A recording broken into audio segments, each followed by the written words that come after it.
tardes con todos. Soy César López Saldaña, asociado del estudio Rubio Leguía Norman del área tributaria. El día de hoy, gracias al equipo de IUS 360, voy a compartir con ustedes algunas ideas sobre lo que es el procedimiento de fiscalización tributaria. Así que vamos a empezar con algunas de las preguntas que ha preparado el equipo de IUS 360. Bueno, con relación al tema de la fiscalización parcial electrónica, lo que se viene dando es que a través de un decreto supremo del año marzo 2016, el 49/2016, se han establecido algunas disposiciones para entender mejor este procedimiento. Como un punto de partida habría que mencionar que el Código Tributario lo que establece es que en principio la fiscalización es de tipo integral y definitiva. Sin embargo, también ha establecido un par de variables. Una de ellas es la fiscalización parcial y la otra es la fiscalización parcial electrónica. La fiscalización parcial en principio lo que tenía como idea era concentrarse en un aspecto especial dentro de lo que es la revisión. Imaginemos en el IGB el crédito fiscal, únicamente el crédito fiscal. Entonces, frente a esto, lo que hace la administración tributaria es hacer una comunicación al contribuyente, emitir un requerimiento de información. El contribuyente luego tiene, digamos, plazos para presentar sus descargos, también proponer prórrogas en estos plazos para presentar la información frente a los requerimientos. Y finalmente, en este tipo de procedimientos de fiscalización parcial, la administración tiene un tiempo de 6 meses. Ahora, ¿cuál es la diferencia con la fiscalización parcial electrónica? La fiscalización parcial electrónica parte de una premisa distinta. Aquí lo que la SUNAT hace es partir de la declaración de un contribuyente o de un cruce de información con terceros o de la información que tiene la SUNAT almacenada en sus sistemas, pueden ser los libros electrónicos. Entonces, frente a esto, la administración tributaria notifica al contribuyente la carta de inicio de fiscalización, pero además, y aquí viene lo distinto con la fiscalización parcial, emite una liquidación preliminar. Esta liquidación preliminar lo que va a contener es la observación, la base legal a esta, y también va a establecer una cuantía, que digamos sería lo que el contribuyente tendría que sustentar. Como un siguiente paso, el contribuyente va a tener 10 días hábiles para presentar sus descargos. Aquí no tenemos requerimientos como si sucede en la fiscalización parcial clásica, no electrónica, llamémosla. Tampoco existen por eso prórrogas frente a estos requerimientos. Y bueno, el plazo también es distinto. Aquí en la fiscalización parcial electrónica lo que vamos a tener es un plazo de 30 días hábiles, distinto a los 6 meses de la fiscalización parcial. Y finalmente, en caso de que la SUNAT siga adelante con su posición, notificará al contribuyente de manera electrónica justamente el valor, ya sea una resolución de multa o una resolución de determinación. Un punto final sobre este tema, creo que vale la pena comentar, es que la SUNAT hasta ahora ya han transcurrido casi 4 meses desde que se dictó esta norma. En principio tenía únicamente 2 meses para establecer vía resolución de superintendencia unos mayores detalles de lo que es este procedimiento de fiscalización parcial electrónica, lo cual estamos seguros ayudaría a la seguridad jurídica de los contribuyentes frente a este tipo de procedimientos. A propósito de esta pregunta que nos plantean sobre algunos inconvenientes que notamos en la práctica sobre lo que está haciendo la fiscalización, el caso de la devolución del IGB en regímenes especiales como son el régimen del Decreto Legislativo 973 de recuperación anticipada del IGB, así como el del reintegro tributario de la Ley 28754, bajo el cual, digamos, lo que el Estado permite a los inversionistas es una recuperación del IGB, dado que estamos hablando muchas veces de proyectos de largo plazo, de grandes inversiones. Entonces, notamos en nuestra experiencia que muchas veces estos inversionistas presentan sus devoluciones del IGB, no obstante, la administración tributaria, teniendo de acuerdo a las normas un plazo legal de 5 días hábiles para proceder con la devolución de este impuesto, realmente no está sucediendo así.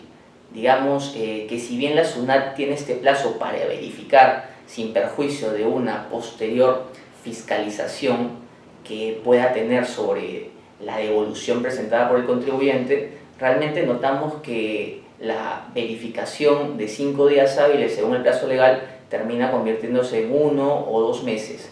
Claro, esto realmente es un inconveniente para cualquier inversionista, porque bien sabemos que en estos casos los inversionistas dependen siempre de este tipo de flujos de dinero para seguir adelante con los proyectos. Y creo que esto es pertinente mencionarlo, sobre todo tomando en cuenta el contexto actual donde se busca destrabar proyectos, donde se busca incentivar la inversión. Entonces creo que vale la pena tomar nota de que la SUNAT debería corregir esta práctica, porque al final igual va a tener sin ningún problema poder fiscalizar a los contribuyentes.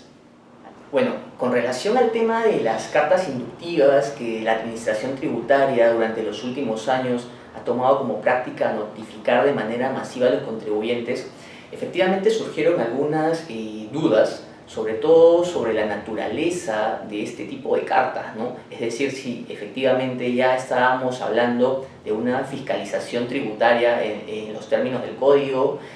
Luego, ¿qué sucedía si el contribuyente quizá no cumplía con lo que esta carta solicitaba? Es decir, estábamos frente a una infracción o no, y de ser el caso, si había una gradualidad que también se podría perder, ¿no?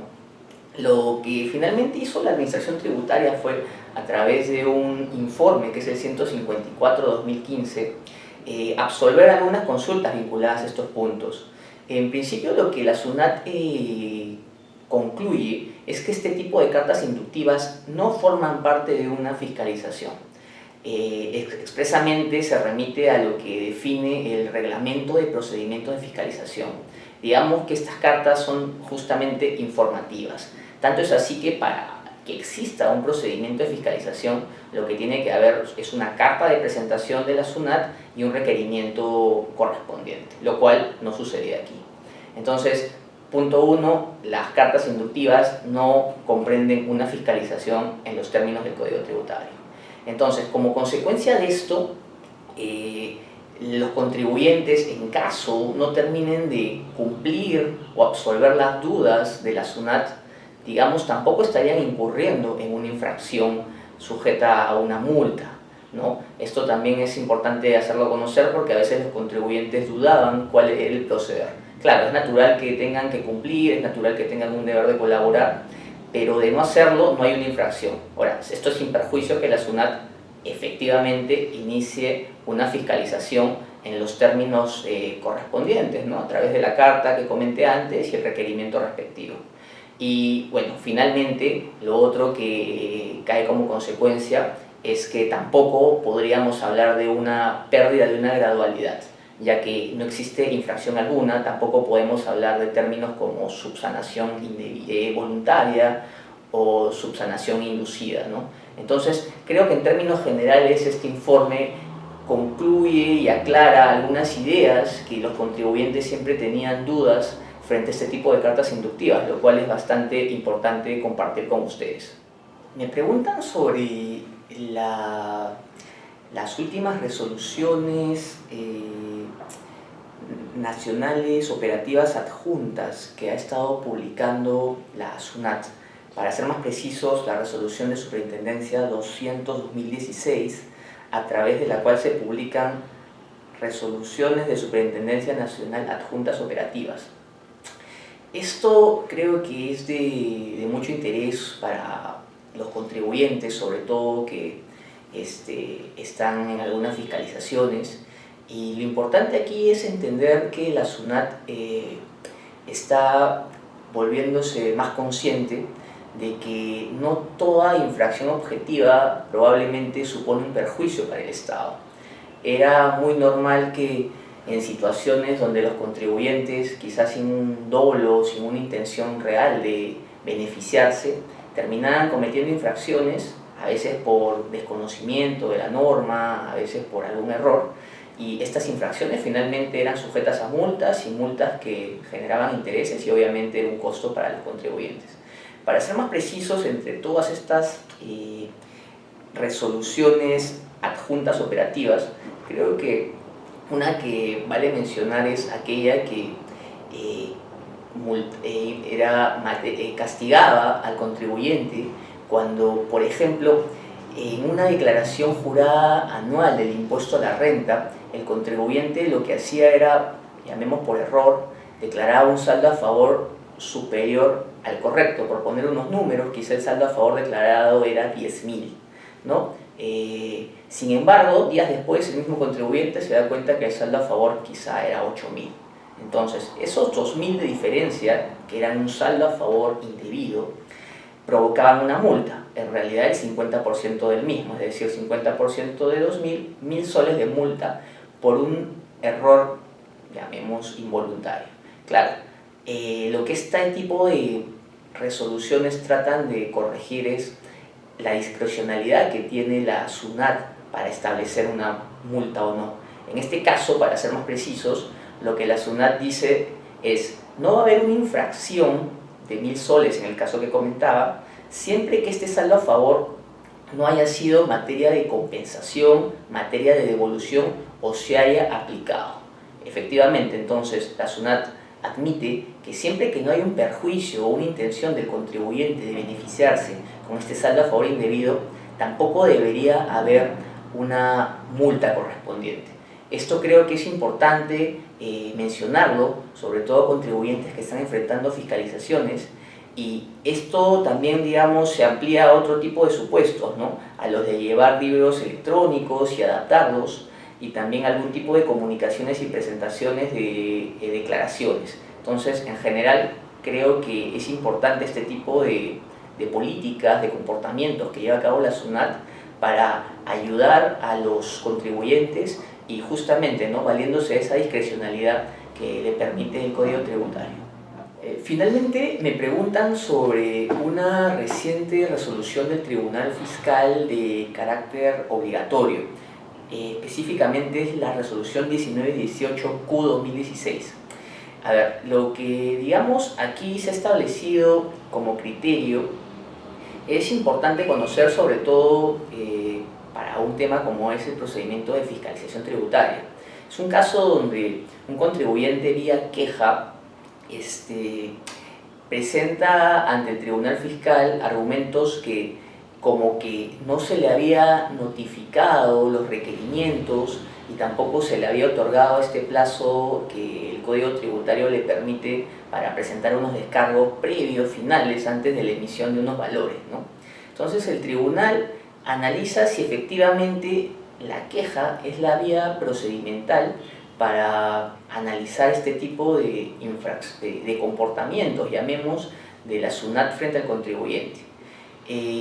Lo que hace el Tribunal Fiscal es entender que la queja es un remedio procesal y que tiene como finalidad proteger los derechos de los contribuyentes, así como velar por el cumplimiento de las normas del Código Tributario y la Ley General de Aduanas. Entonces, el tribunal considera que si bien existen unos comportamientos como no haber notificado o no haber permitido al contribuyente efectuar sus descargos, el tribunal entiende que son actos preparatorios y que estos actos preparatorios no, digamos, van a materializarse sino a través de la emisión de la resolución de determinación o resolución de multa respectiva. Entonces, frente a esto, lo que el tribunal entiende es que recién allí, cuando exista la emisión de estos valores, el contribuyente va a tener una vía, pero esta vía va a ser la contenciosa tributaria, es decir, no permite que vía queja se discutan este tipo de comportamientos que para el contribuyente, digamos, no serían los correctos. Entonces, digamos, en otras palabras, lo que el Tribunal Fiscal, a través de este criterio, ha establecido es restringir, limitar el campo de acción que tiene un contribuyente para ir vía queja. Y más bien lo que establece es que un contribuyente tiene sí una vía, y esta vía sería la vía del contencioso tributario una vez que se emitan los respectivos valores.